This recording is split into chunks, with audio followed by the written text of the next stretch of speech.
So yesterday it was revealed that Donald Trump has known since day one of the pandemic that not only was the coronavirus deadly and that it was going to pose a very serious threat to the United States because that is what he had been told, but also that it was airborne, which does make a big deal that he knew this because the man consistently refused to wear a mask, didn't come out until this past summer.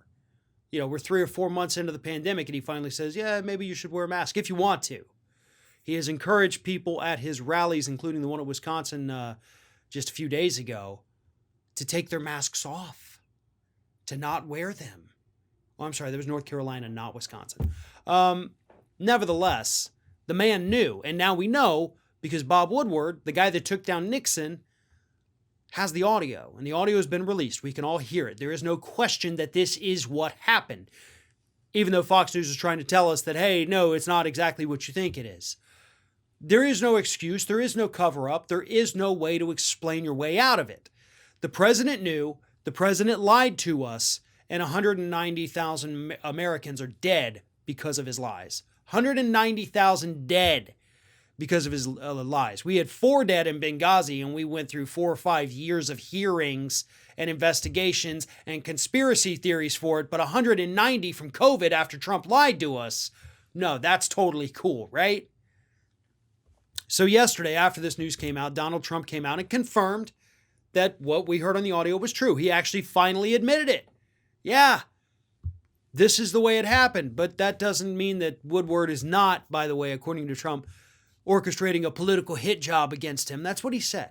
A political hit job. How is it a political hit job when he's playing back audio recordings of you talking? That's not a political hit job. That's just saying, look what this moron told me. And for the record, it was Trump himself and Jared Kushner who thought it was a good idea for him to sit down with the reporter who took down Nixon. Trump was ecstatic, they said, to sit down with him and spill all the beans, and now he's pissed off that all the beans are being spilled. You spilled them. Woodward is just saying, look at these beans. Now, he should have said, look at these beans back in April. But I understand you got to sell books, whatever. But anyway, as I mentioned, later in the day yesterday, Trump came out and he said, yes, I said this. And I said that, you know, I knew behind the scenes it was bad, but I told the public it wasn't bad because that's what leadership is all about. I'm going to read what Trump said during his press conference. We had to show calm. You didn't really think it was going to be to the point where it was. No one could have known. We have to show leadership, and leadership is all about confidence. Confidence is all about confidence in our country. I am a cheerleader for this country. We want to show confidence. We don't want to instill panic.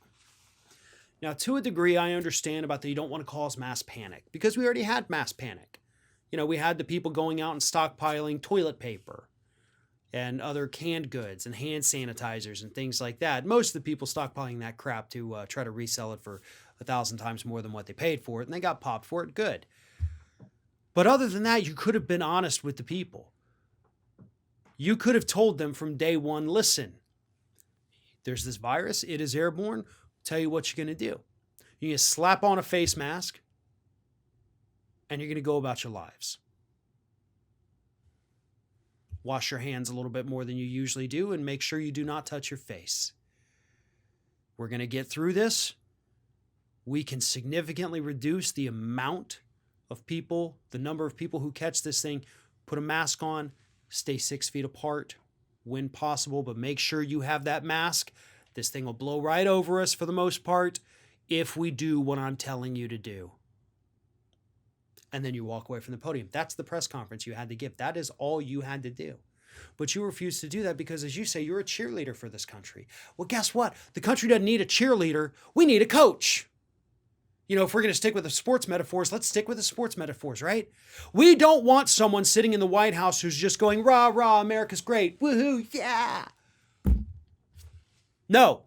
What we want is somebody who says, all right, listen, team, we got 5 minutes left on the clock. We're down by 20 points. We can pull this off. I know it looks horrible, but let me tell you, we have done this before. We will do it again, and we will do it right now. We're going to pull our shit together. Everyone is going to work with me on this, and we are going to pull through this, and they're going to look back and say, God, that was a hell of a game. They did amazing. But instead, as Trump says, he wants to be the cheerleader.